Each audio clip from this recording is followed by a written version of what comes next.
हाय, आपल्याला दिसत आहे ताटामध्ये कोथिंबीर.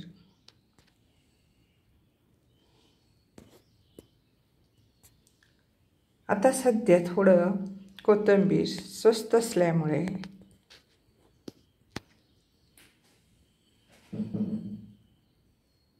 जास्त आणून निवडून 2-3 वेळा त्याला स्वच्छ धुवून जाळीमध्ये घालून नितळून नंतर असे ताटामध्ये हे पसरलेले कोथिंबीर आहे. हा कोथिंबीर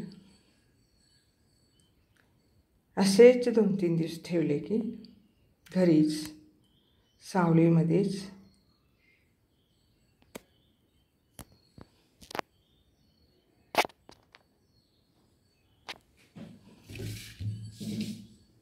असे वाळलेले कोथिंबीर आपल्याला दिसत आहे.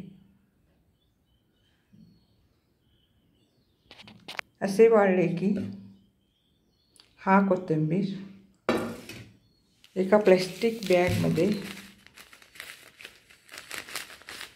असे बंद करून फ्रीजमध्ये ठेवू शकतो. काही वेळा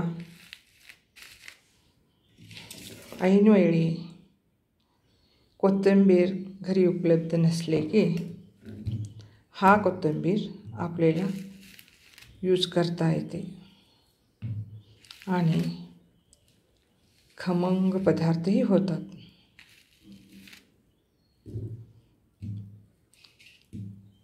चवदार हे असे कोथिंबीर सुकून पॅकिंगमध्ये असे ठेवायचे. पाहिजे तेव्हा यूज करायला बरं पडते. काही वेळा खूपच महाग असतो, बाजारात मिळतसुद्धा नाही. त्यावेळी हे आयडिया वापरून केलेले असं कोथिंबीर आपण पदार्थामध्ये घालून उपमा, पोहे, सार ह्याच्यामध्ये वापरून ऐत्या वेळी उपयोगी पडणारे वाळलेली कोथिंबीर. थँक्यू.